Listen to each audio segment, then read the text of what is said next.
Hello friend, welcome to academic flame. तो पे बर्तमान आम आलोचना करवा हाफिल एग्जामिनेशन 2025 क्लास एक्स बा दशम श्रेणी ब्लैक पेपर रही है आमर यहाँ सब्जेक्टिव प्रश्नपत्र। तो पे प्रथम भाषा ओडियार क्वेश्चन आम डिस्कसन करवा। तो डेरी नक वीडियो टी आरंभ करवा। एवं तुम्हें जब एपर्तंत आम चैनल को सब्सक्राइब करना तो जल्दी जल्दी सब्सक्राइब कर जहाँफल सर्वप्रथम तुम्हें ये वीडियो पाइपर।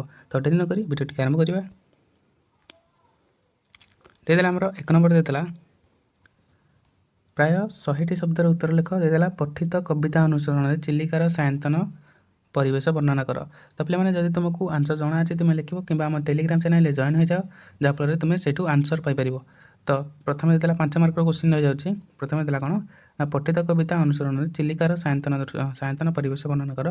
तापर देला बंदे उत्कल जननी कवितार उत्कलर वैशिष्ट्य उल्लेख कर। ठीक अच्छे, यहाँ कवितार आसीगला पद्य विभाग आसीगला।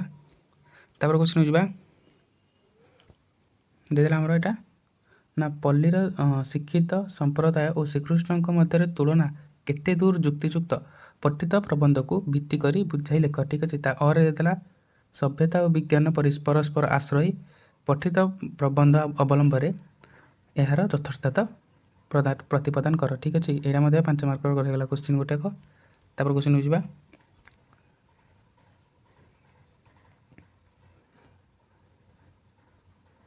देदेला 50टी प्राय 50टी शब्द प्राय 50टी शब्द सरल अर्थ लिख। ठीक अच्छे, देदेला संकट काले तुम्भंत उदाहरती पुण दियसी सिंहनाद प्रसन्न बदनेन। ठीक अच्छे, तापर देदेला आमर कौन ना विभूति की भुंजुलु विभूति भूषणे बड़ कूले जन्मी शरण की कारण जे।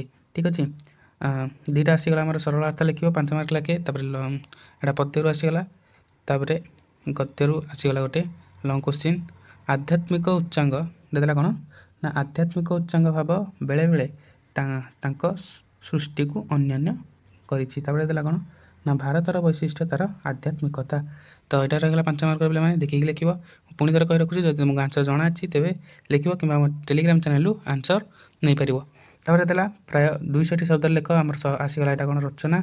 ठीक अच्छे, स्वच्छ भारत विषय लिख कि तुम्हें ओडिशार प्राकृतिक दुर्विपाक विषय लिख कि साहित्य और समाज विषय तुम्हें लिख। प्रथम कौन लिख ना उपक्रम स्वच्छ भारत विषय लिखले प्रथम ये उपक्रम लिखा। देला कौन वर्णना आवश्यकता। देला पदक्षेप कौन नब तुम्हें उपसंहार कर। से ओडिशार प्राकृतिक दुर्विपाक कौन लिख उपक्रम वर्णना क्षयक्षति सब लिख।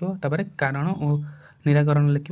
उपसंहार से सत्य साहित्य और समाज को कौन लिख ना उपक्रम संज्ञा और स्वरूप। देला कौन पारस्परिक। देला कौन संपर्क शेष कथा से तुम्हें लिख। 10 मार्क रही जाए क्वेश्चन टी। यहाँ देला कौन प्राय 100टी शब्द लेख 5 मार्क। घर भल मंद जनाई दूर से रोकवा बड़ भाई निकट को पत्र गोटे देदेला पत्र गोटे देदेला। तापर आम गोटे दे कौन ये ना आउ गोटे दे अरे आउ गोटे पत्र देती तुम विद्यालय वार्षिक उत्सव विषय वर्णना करी बंधु निकट को पत्र तुम्हें लिख। ठीक अच्छे, तो पत्र जो भाई लिखा जाए जो फर्माट लिखा जाए से भाई लिख 5 ରୁ 5 मार्क मिल जाए। देला ये दरखास्त 5 मार्क पुणी गोटे तुम अंचल व्यापी कामल रोगर चिकित्सा निमंते पदक्षेप नेबाकू अनुरोध कर स्वास्थ्य विभाग अधिकारी निकट को दरखास्त लिख। देला आमर तुम घर को पाइप जोगे पानीय जल जोगाई देवा निमंते विभाग अधिकारी निकट को दरखास्त लिख। तो दुईटा रहीगला गोटा 5 मार्क रही जाए तुम जहाँ लिख गोटे लिख। ठीक अच्छे, देला गोटे पाराग्राफ देदेला ये देखिपार तो तुमने ये पाराग्राफ देदेला कौन प्राक वैदिक जुगर 5 नंबर देदेला प्राक वैदिक जुगर मध्य जुग पर्यंत नारी शिक्षार व्यापक प्रसार घटी बोली कहुए।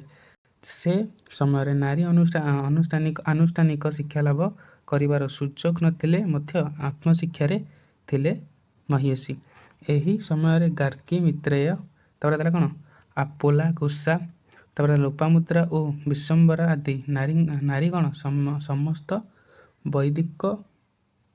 वैदिक कर्मकांड प्रमुख भूमिका निर्वाह करते। से भारत होउछि एकमात्र देश जो नारी को सर्वोच्च सम्मान प्रदत्त होइछि। नारी निजर आध्यात्म शिक्षा द्वारा सतीत्व पातिव्रत्य देला कौन सहिष्णुता दाक्षिण्य और क्षमा परी स्वर्गीय गुण अभिभक्ता होते। ठीक अच्छे, ତାପରେ ଦେଲା କ'ଣ ବିଭିନ୍ନ ପୁରାଣ ବର୍ଣ୍ଣିତ ନାରୀ ତଥା ସୀତା ସାବିତ୍ରୀ ଅନୁସୂୟା ତାପରେ ଦେଲା କ'ଣ ଯାଜ୍ଞସେନୀ ଓ ଅହଲ୍ୟା ଆଦି ବିଶ୍ୱନାରୀ ଜଗତ ପାଇଁ ପଥ ପ୍ରଦର୍ଶିକା ହୋଇପାରିଛନ୍ତି। ମଧ୍ୟଯୁଗରେ ମୋଗଲ ଓ ମୁସଲମାନ ଶାସକଗଣ ନାରୀ ଶିକ୍ଷାର ପକ୍ଷପାତୀ ନଥିବାରୁ ସେମାନଙ୍କ ଶିକ୍ଷା ସମ୍ପୂର୍ଣ୍ଣ ବାଧାପ୍ରାପ୍ତ ହୋଇଥିଲା। ଠିକ୍ ଅଛି। ତାପରେ ଦେଲା କ'ଣ ମାତ୍ର ଇଂରେଜ ଶାସନ କାଳରେ ସ୍ୱାମୀ ଦୟାନନ୍ଦ ସରସ୍ୱତୀ ଓ ରାଜା ରାମମୋହନ ରାୟଙ୍କ ଭଳି ମହାପୁରୁଷମାନଙ୍କ ଉଦ୍ୟମ ଫଳରେ ଏଥିରେ ଉନ୍ନତି ସାଧିତ ହୋଇଥିଲା।